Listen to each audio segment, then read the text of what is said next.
رات کو اس ملک کے اندر ایک کمپلیٹ بلیک آؤٹ جو ہے وہ ہوا اور جس کی وجہ سے پورا ملک جو ہے وہ ویسے ہی تاریکی میں ڈوبا ہوا تھا، وہ مکمل طور پہ تاریکی کے اندر ڈوب گیا اور اس سے یہ بات سامنے آئی کہ ہمارا جو پاور سیکٹر ہے وہ کس طرح کرمبل کر رہا ہے اور کس طرح پور گورننس اور incompetence of the power bureaucracy جو ہے وہ کھل کے جناب چیئرمین سامنے آئی۔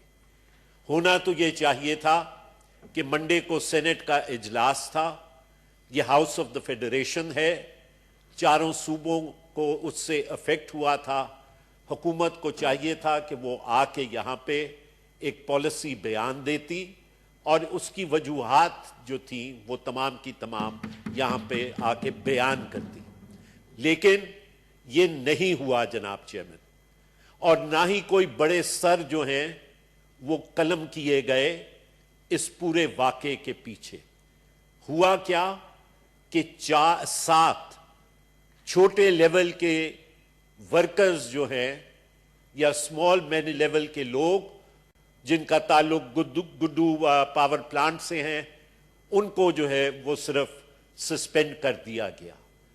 جناب chairman, today is Tuesday. The Minister for Water and Power came to the House, but he did not think this to be an important enough issue that the country had plunged into darkness, and he did not even bother to make a statement in this House even today. جناب chairman, statement کو تو چھوڑیں، لیکن ایک inquiry بھی government کے level کے اوپر جو ہے وہ کانسٹیٹیوٹ اس پاور کرائسس یا پاور اس کے اوپر نہیں کی گئی۔ ایک آئی واش انکوائری جو ہے وہ ڈپارٹمنٹل لیول کے اوپر جناب چیئرمین جو ہے وہ کی گئی ہے، اور آج از خود نیپرا نے شاید نوٹس لیا ہے سیکشن 27 کے تحت، اور انہوں نے ایک انکوائری جو ہے وہ خود آرڈر کی ہے، لیکن حکومت کو، وفاقی حکومت کو اس بات کی توفیق نہیں ہوئی کہ یہ مسئلہ جو ہے وہ اس کے اوپر انکوائری آرڈر کرے۔ جناب چیئرمین، گڈ گورننس کی بات ہوتی ہے، میں صرف 2 منٹ آپ کے لوں گا۔ گڈ گورننس کی بات ہوتی ہے، the central power generation company جو گڈو کو پاور پلانٹ کو چلاتی ہے، نیشنل پاور کنٹرول سینٹر، یہ تمام کے تمام میجر ادارے جو ہیں یہ بغیر سی ای اوز کے یا بغیر مینیجنگ ڈائریکٹرز کے سال ہا سال سے کام کر رہے ہیں۔ No one has been appointed to these positions till today, and no one has been appointed even today. NPDC کا جو مینیجنگ ڈائریکٹر ہے وہ پچھلے 3 سالوں سے جو ہے وہ اپوائنٹ نہیں ہوا جناب چیئرمین۔ اور پھر حکومت جو ہے، آخر میں یہ کہتا ہوں کہ حکومت پھر بات کرتی ہے پرائیویٹائزیشن کی، کہ ہم انرجی سیکٹر کو پرائیویٹائز کرنا چاہتے ہیں۔ آپ نے انرجی سیکٹر کو پرائیویٹائز کیا اور آپ نے دیکھا کہ آپ نے کے الیکٹرک کا کیا حال ہوا۔ اب آپ 16 میں سے 10 ڈسکوز کو جناب چیئرمین آپ پرائیویٹائز کرنے جا رہے ہیں۔ اس کا کیا حشر ہوگا جب آلریڈی ملک کے اندر پاور بریک ڈاؤن کمپلیٹ ہو جاتا ہے اور حکومت جو ہے وہ کرنے کے لیے تیار نہیں ہے۔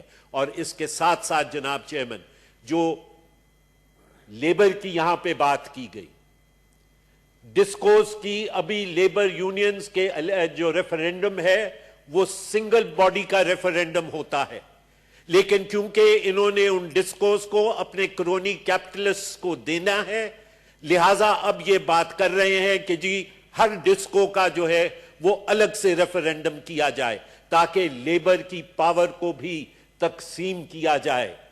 بھارتی سامراج کی policy of divide and rule کو یہ حکومت لے کے چل رہی ہے جناب چیئرمین۔ اور آخر میں پھر آپ کے توسط سے حکومت پہ تو جو نہیں رہیں گی، لیکن آپ کے توسط سے میں یہ بات سامنے رکھنا چاہتا ہوں اور آپ سے ریکویسٹ کرتا ہوں کہ اس پاور کرائسس کو جو ہے، جو بلیک آؤٹ ہوا اس کو کنسرن سٹینڈنگ کمیٹی کو بھیجیں تاکہ اس کے اوپر پارلیمنٹری انکوائری سینٹ کی جانب سے کی جا سکے تاکہ یہ بات سامنے آئے کہ اس کے پیچھے کون لوگ انوالوڈ ہیں اور کب. In actual fact, the minister should have resigned. The minister should have resigned اگر accountability کی بات ہے. But the minister has not even bothered to make a statement. So finally I would request you, sir, to refer this matter to the standing committee. ٹھیک ہے جی. Thank you. جی ولید اقبال صاحب prepare ہو گئے.